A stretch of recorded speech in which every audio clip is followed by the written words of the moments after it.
But Zacchaeus was a short man and could not see over the crowd, so he ran ahead and climbed up into a sycamore tree. It's good to review this classic story every now and then. Ang city ng Jericho ay hindi pinupuntahan ng mga propeta. Sa napakahabang panahon, si Jesus ang kauna-unahang maitatawag na holy and righteous man that visited the city. And in that city was this very colorful character, Zacchaeus. He was not only a tax collector, he was the chief tax collector. And the city was in the trade routes. Hindi ka pwedeng dumaan ng Jerusalem nang hindi ka maiimpluwensyahan o madadaan ka sa syudad na ito. Kaya lahat ng mga kalakal na pababa at paakyat ng bundok patungong Jerusalem, dadaan at dadaan dito. Taxation will happen. It was a place where a lot of money is changing hands. And also a place notorious for many sinful activities of its people. At itong si Zacchaeus is not only considered a sinner but a primary leading one because he was a chief tax collector. Not that his job is already automatically to be equated with sin, but to collect taxes for the Roman government among the Israelites who were a conquered people at the time was considered doubly wrong. Marami ang notorious sa mga taxation, nangungupit sila, nag-overtax para yung sobra kanila. Pero itong si Zacchaeus, chief tax collector pa. At ang mga tax collector noong araw na yan ay kinoconsider nilang masasamang tao. Palibhasa ay naglilingkod sila sa gobyerno ng Roma na noon ay sumakop sa Israel. So doble-doble ang kanyang maituturing na kasalanan. Kung siya ay susukatin sa conservative and the usual traditional measurement used by the Israelites. At dahil doon, nung si Jesus ay dumalaw, nagkakagulo ang mga tao, curious sila, the reputation of Jesus precedes him, ang dadaanan niya na makipot na daan ay punong-puno na ng mga negosyoso. At itong si Zacchaeus ay walang nagpasingit sa kanya para mapunta siya doon sa harapan. Siya pa naman ay hindi katangkaran, hindi siya makakita over the shoulders of the people who were gathered along the path, along the road. So nagtatakbo siya, papalayo ng papalayo dun sa maraming tao, at nung nakakita siya ng isang puno, inakyat niya, at doon siya nangunyapit para makita niya si Jesus kung sakaling dumaan. There was a great effort. May effort siya para makita niya si Jesus. When Jesus got there, he looked up and said, Zacchaeus, hurry down. I want to stay with you today. Zacchaeus hurried down and gladly welcomed Jesus. Now, in that whole city, nobody gave Zacchaeus the space. Kahit mataas ang kanyang posisyon sa gobyerno, walang nagbigay sa kanya ng lugar para makasingit at makapanood ng dumadaan na si Jesus, kaya kailangan niya umakyat ng puno. As much as the people never gave him a space, Jesus gave him the space. Jesus singled him out. At sinabi niya, pumanaaw ka dyan sa puno na yan, sa bahay mo ako tutuloy ngayon. Doon ako kakain, doon ako magpapahinga. So inimbita ni Jesus ang kanyang sarili sa bahay ni Zacchaeus. Si Zacchaeus naman ay buong kasiyahan na dilidaling nanaog ng puno para tanggapin si Jesus sa kanyang bahay. Everyone who saw this started grumbling. This man Zacchaeus is a sinner, and Jesus is going home to eat with him. So kitang-kita na natin na ang attitude ng bayan kay Zacchaeus na-confirm. Nung si Jesus ay nagsabi kay Zacchaeus na pupunta ako sa bahay mo, doon ako tutuloy. Sabi ng mga tao, makasalanang tao yung si Zacchaeus. Sa dinami-rami natin dito, dyan patutuloy si Jesus. So kung talagang sila lang, hindi sila makikitungo, makikisalamuha, makikipagmabutihan, makikisangkot kay Zacchaeus. Zacchaeus was an outsider in this town. Hindi siya welcome sa buhay ng mga tao, kaya pala walang magpasingit man lang sa kanya kahit kaprasong lugar, masilip man lang niya si Jesus. So tumuloy sila sa bahay ni Zacchaeus at natural sa haba ng oras, naghanda ng pagkain, ay napakarami na magitan sa kanila, napag-usapan. At nung matatapos na ang tugyugtong ito, later that day, Zacchaeus stood up and said to the Lord, I will give half of my property to the poor, and I will now pay back 4 times as much to everyone I have cheated. Being found by Jesus, Zacchaeus finds his inner self. Sabi niya, kalahati ng aking ari-arian ay ibibigay ko sa mga maralita, at lahat ng dinaya ko isosoli ko times 4. And being a tax collector, he had the records. Kaya niyang balikan lahat ang kanyang dinaya. At hindi lang niya bibigyan ng karampatang interes. Dagdag pa, doble-doble pa, times 4. Meron pa kayang matitira sa kanya matapos siya ipamigay ang kalahati ng kanyang ari-arian at isoli lahat ng kanyang dinaya times 4. Pero may nangyari sa kanya. Nung matagpuan siya ni Jesus, natagpuan din niya ang kanyang nawawalang sarili. Meron pala siyang buti, meron siyang bait, meron siyang kagandahang loob na hindi lang lumalabas. At ngayon, dahil kay Jesus, ay lumabas ito. Jesus said to Zacchaeus, "Today, you and your family have been saved, because you are a true son of Abraham. The Son of Man came to look for and to save people who are lost." Sabi, kitang-kitang ebidensya, naligtas ka sa araw na ito. Hindi ka naligtas dahil magbibigay ka ng pera sa mahihirap, kundi dahil ligtas ka na.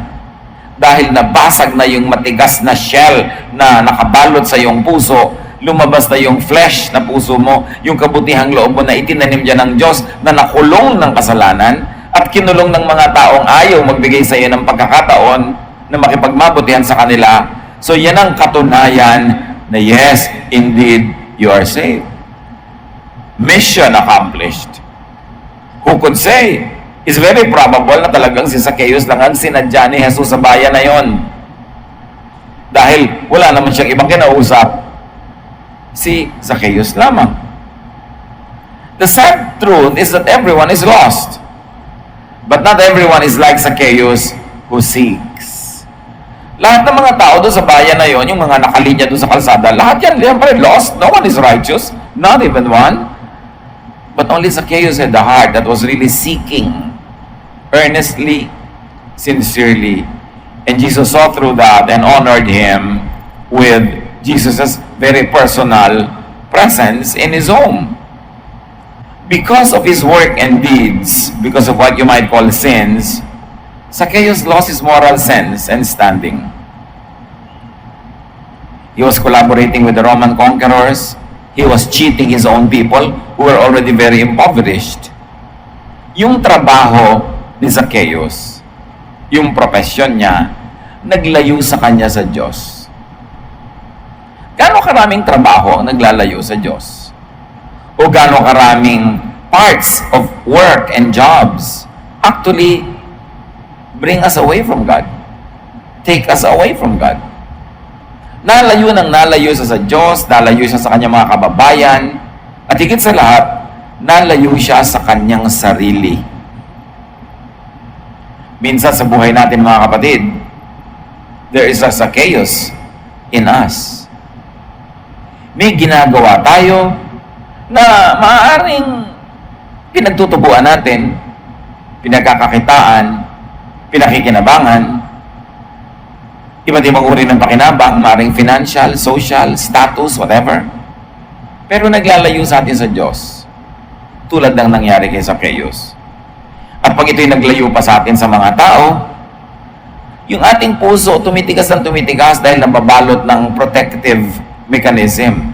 Pag alam mo na ang tao ay galit sa'yo, hinuhusgahan ka ng tao, pistado ka ng tao, ang tendency ng marami, lalong magmatigas.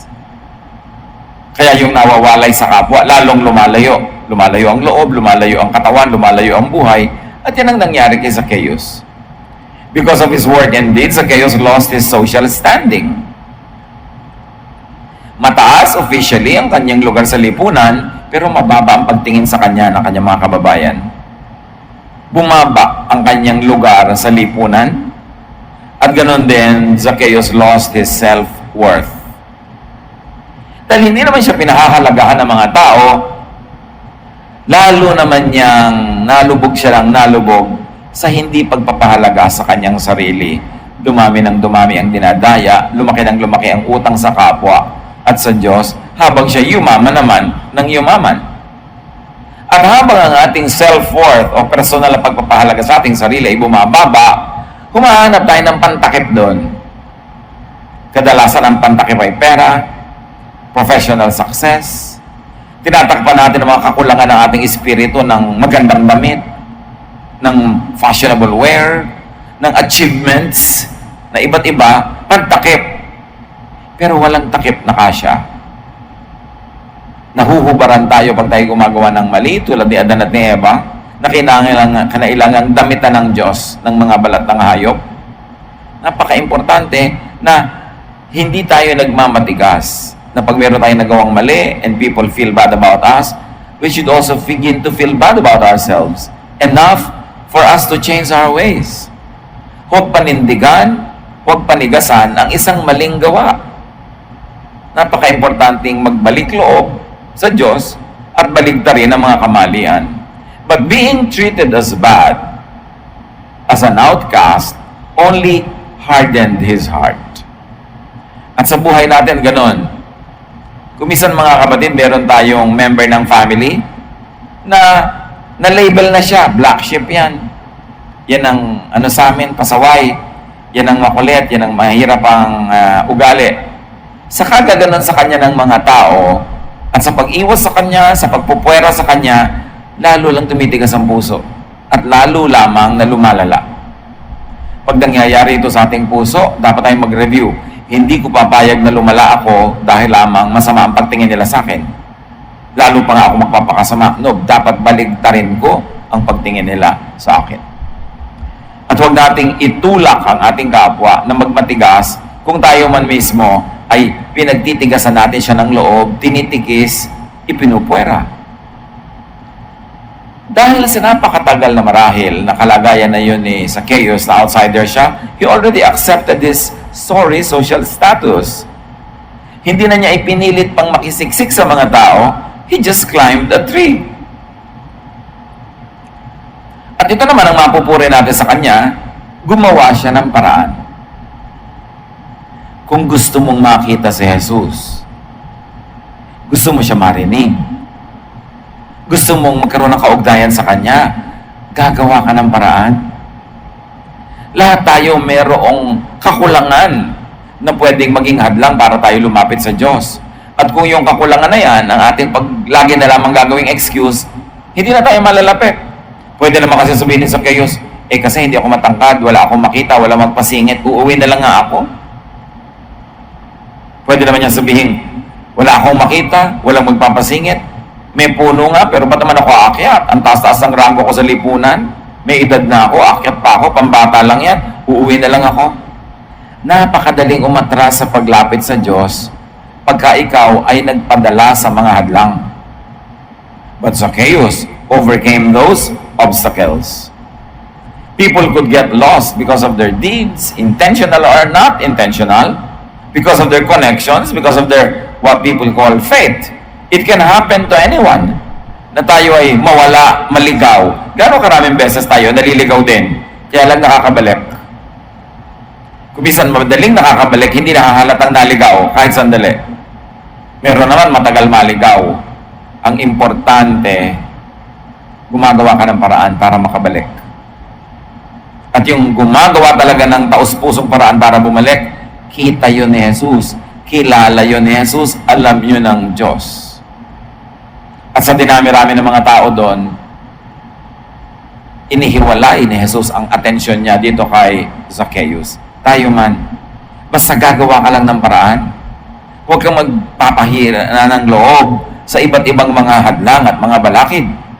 Zacchaeus was lost, nawawala, naliligaw, but he was found by Jesus. And there is a Zacchaeus in each one of us. At sa palagay niyo ba, ikinuwento ang kwento ni Zacchaeus dahil ang kwento yun? No. Kasi tayo ang Zacchaeus na ito.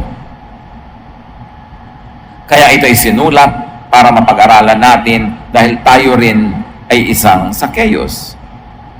Now, the important thing is that Zacchaeus found Jesus the way. We also can find Jesus the way.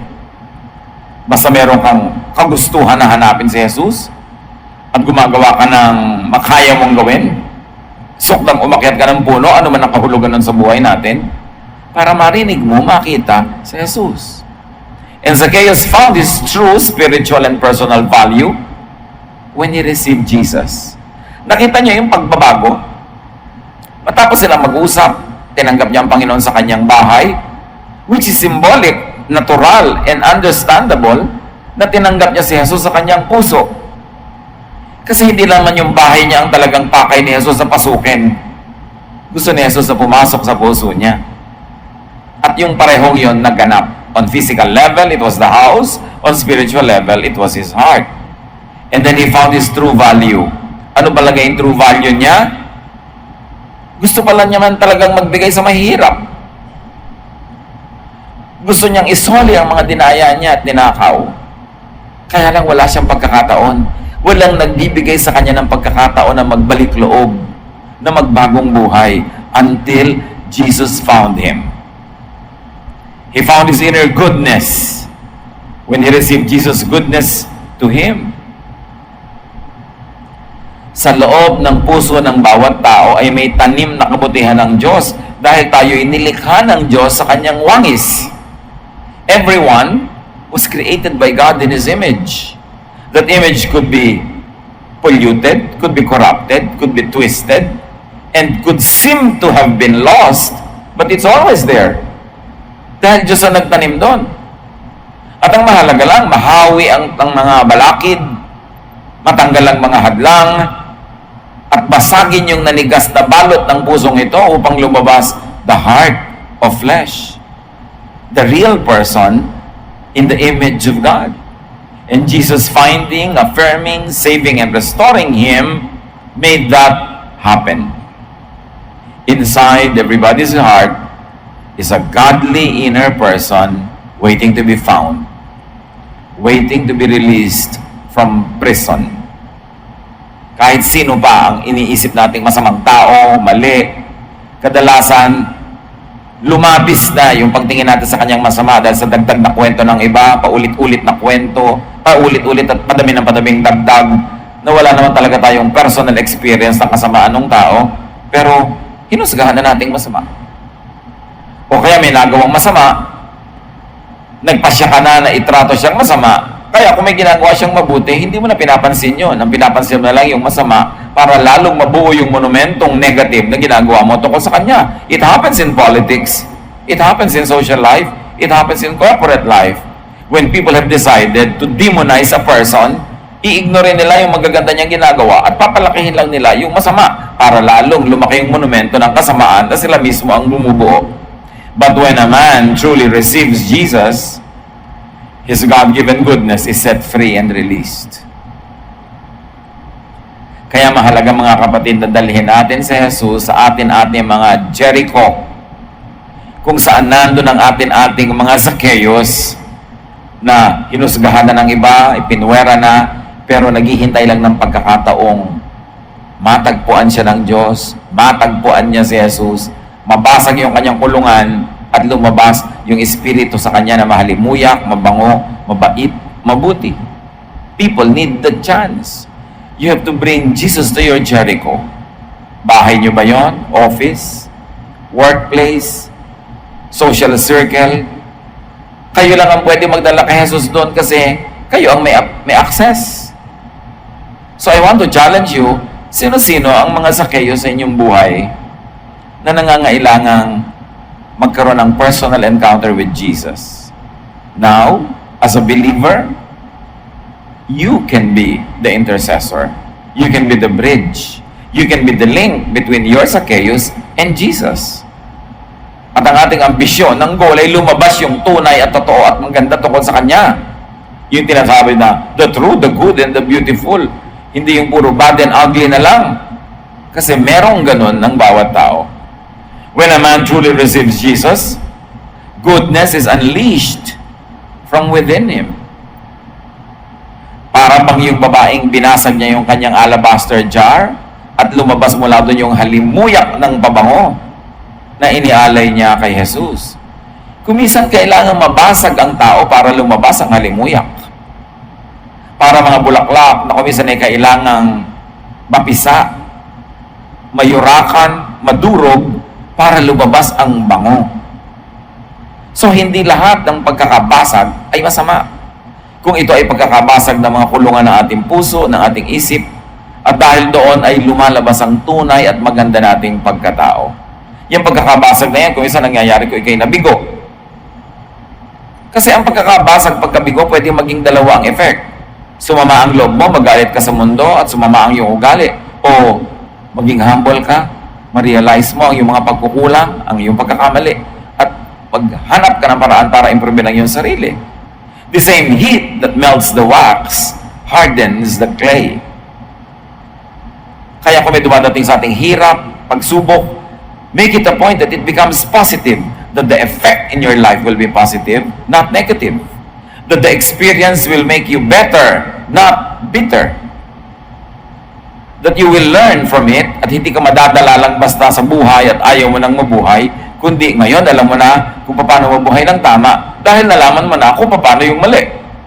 By elimination, you will become a better person. By identifying your mistakes.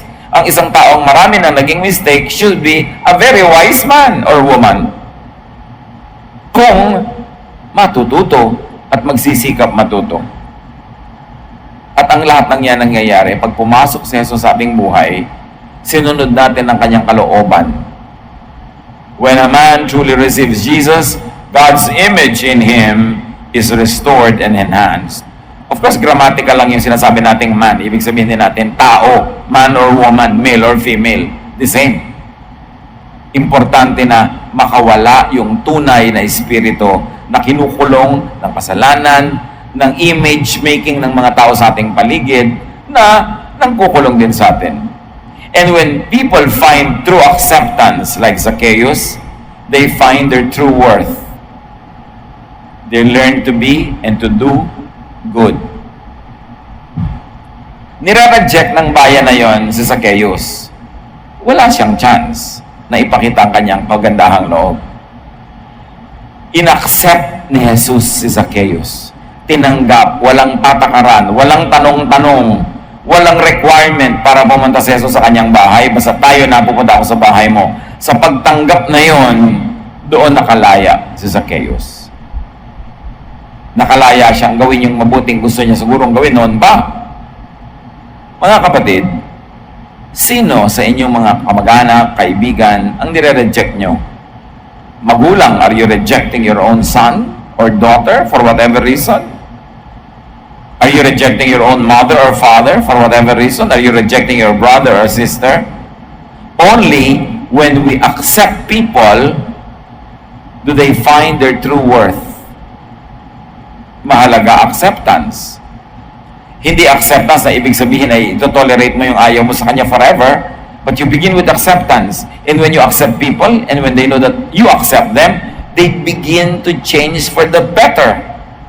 But you cannot require them to change first before you accept them. It will not happen. Kaya marami mga pamilya, sayang naman, tumatanda, magkakalayo, nagkakandamatay, hindi nagkakasundo-sundo, kasi hindi nila ina-accept ang isa't isa. One of the best gifts that you could give to people is to accept them for who and what they are. And then, they will find their true worth, they will be inspired to be the better versions of themselves, and that's only when you could actually assist in their development. Not before, but after you accept them. Tayo man, pag tinatanggap tayo, di ba tayo at ease? Hindi tayo sakal, hindi tayo hirap. Mas gusto natin yon, maginhawa sa loob, maluwag sa dibdib. And that's when metamorphosis, development, change can happen. Rejection only forces people to have a fortress facade. Mas nire-reject mo tao, mas nagmamatigas. Siyempre, pinoprotect ang sarili niya from rejection, from pain, from sorrow, from all kinds of hurts. So ayaw mo sa akin ha? Ayaw ko rin sa iyo. Hindi mo pala ako gusto? Di rin kita gusto. Ganun ang attitude ng mga tao. Pero you want them to soften, you first soften up to them. Love begets love. And Jesus is about love. Napakaraming nangyari sa simpleng kwento ni Zacchaeus. Dapat siya sa atin at suriin. The best and only way to treat lost people is to find, reach out to, do good to them. Yan ang pinakamagaling. Yung lost na nga, i-reject mo pa, lalo yung lalayo. Nakita niyo yung tinatawag na prodigal son? Na unang verse na binasa natin. Sabi ng father, my son was lost, now he is found. He was dead, now he is alive. And the first thing that the father did was to accept him. Without condition. Yung anak na yan, na alam na natin marami sa atin ang kwento, hiningi ang kanyang mana, buhay pa yung tatay, nilustay, at nung naubos, umuwi. Hindi na para maging anak, kundi para maging katulong. Willing na siya, may makain lang, pero hindi siya tinanong ng ama, hindi siya sinita, hindi kinwenta, tinanggap siya agad, minahal siya agad. You can imagine what transformation would happen in that kind of a person. Na ang isinagot mo sa kanyang kabiguan ay pag-ibig, ang isinagot mo sa kanyang pagiging suwail ay pag-ibig, lalabas at lalabas at lalabas yung buti na nasa kaibuturan ng kanyang puso. Meet people where they are. Notice, affirm them. Tulad ng ginawa ni Jesus kay Zacchaeus. Sabi niya, uy, bumaba ka dyan sa bahay mo, ako pupunta ngayon. Pinansin. Enter the home, the heart, the life of your Zacchaeus. Bring Jesus with you. Help break their hard shell. So the question is, could there be a Zacchaeus in you? Huwag na muna tayong lumayo sa ating mga sarili. Giving you the identity, lifestyle, and status of a lost person. It's no accident that you're hearing this now. Like it was no accident that Jesus went to Jericho just for Zacchaeus.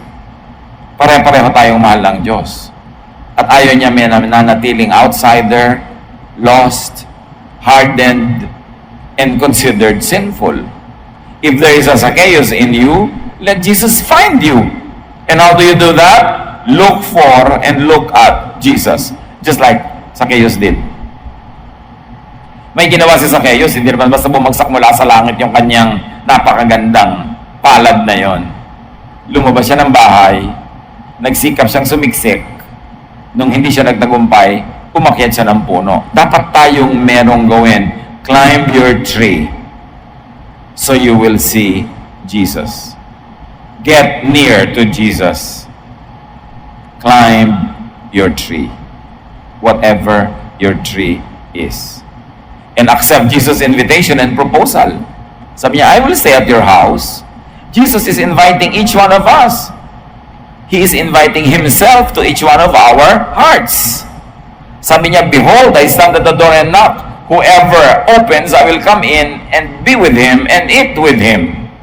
Whoever opens. For God so loved the world that He gave His only Son, that whoever believes in Him will not perish, but will have everlasting life. So accept Jesus into your heart if you haven't yet. And if you have, accept more and more and more of Jesus, because you will never run out of things, beautiful things to accept. We are changed from glory to glory. No eye has seen, no ear has heard, no mind has conceived what good things God has in store for all of us.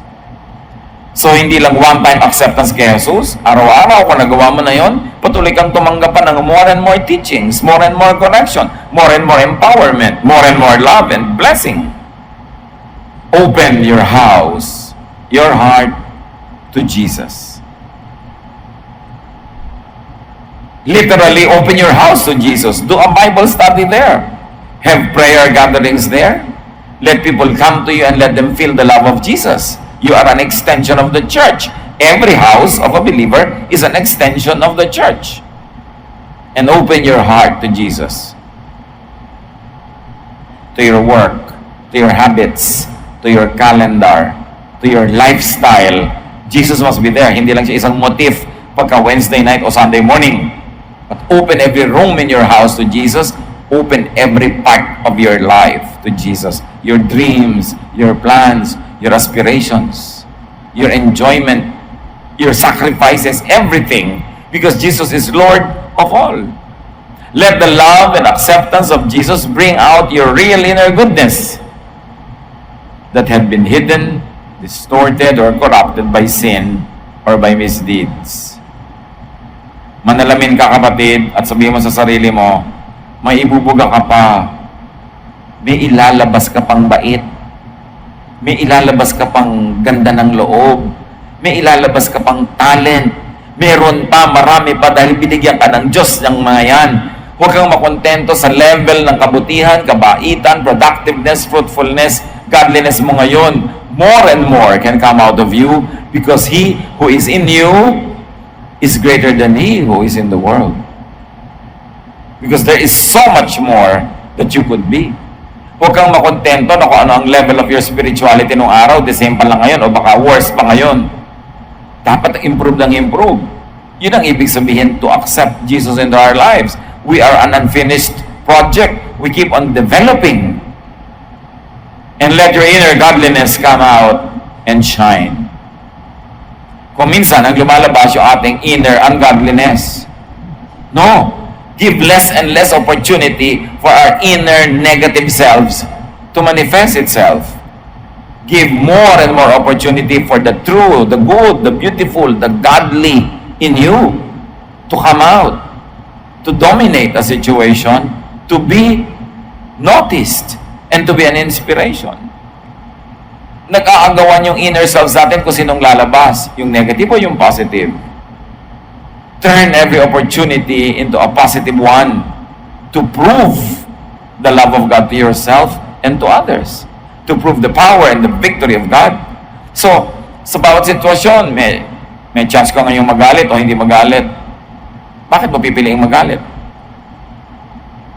May chance ka na maging maramot o generous. Bakit mo pipiliing maging maramot? Meron kang opportunity to forgive or to not forgive. Why choose to not forgive? You're only a beneficiary of forgiveness. May choice ka na maging polite or rude. Why choose to be rude? You're a child of God. Laging merong gustong lumabas at kumawala. Pero ang gusto ng Panginoong Hesus, ang lumalabas, yung kamukha niya, yung image niya. Be conscious. Because there is a Zacchaeus in each one of us. And could there be another person, a Zacchaeus, waiting for your redeeming attention and invitation? Redeem time. The days are evil. Huwag na natin ipagpaliban na magdala ng mga tao sa Panginoon at dalhin ng Panginoon sa mga tao. Could there be a Zacchaeus waiting for your liberating forgiveness and acceptance? Review your lives, mga kapatid. Mag-review tayo ng mga buhay natin. Baka may Zacchaeus kayo na naghihintay ng inyong pagpapatawad tulad ng ginawa ni Jesus kay Zacchaeus. Ng inyong acceptance tulad ng ginawa ni Jesus na pag-accept kay Zacchaeus. Stop rejecting people, especially your family members. Si Jesus, pinuntahan pa niya sa Zacchaeus para niya tanggapin. Yun ang marapat nating gawin sa mga Zacchaeus ng ating buhay. Could there be a Zacchaeus in your life waiting for your healing touch? Remember, we have the power of God. Because we have the Spirit of God. And we can heal people when we touch them. Not only literally, but more importantly, spiritually. When we touch them emotionally and spiritually, they can heal. Yet, we can also touch them in a way that could make them worse. That could inflict more illnesses in their psyche, in their mind, in their hearts. Yung touch natin, pwedeng blessing, pwedeng curse. You have the choice. Why will you choose to be a curse when you can choose to be a blessing? Model ni Jesus pinakita sa atin. That day, Jesus chose to be a blessing to Zacchaeus. We too could be a blessing to our Zacchaeus. Do a Jesus. Find your lost Zacchaeus. Be it yourself or another person. Dear God, we thank you for the love of Jesus. We thank you for this very superb example of your love through Jesus. Hinahanap mo talaga, Panginoon, ang mga nawawala at yung tunay na naghahanap din sa iyo ay ginagantimpalaan mo ng iyong presensya, ng iyong pagpapala. at nakawawala yung tunay at maganda namin mga ugali at asal. Turuan mo kami na una i-apply ang mga prinsipyong ito sa aming buhay, to welcome your Son Jesus into our lives so that like Zacchaeus, we could start to do good and we can stop doing wrong.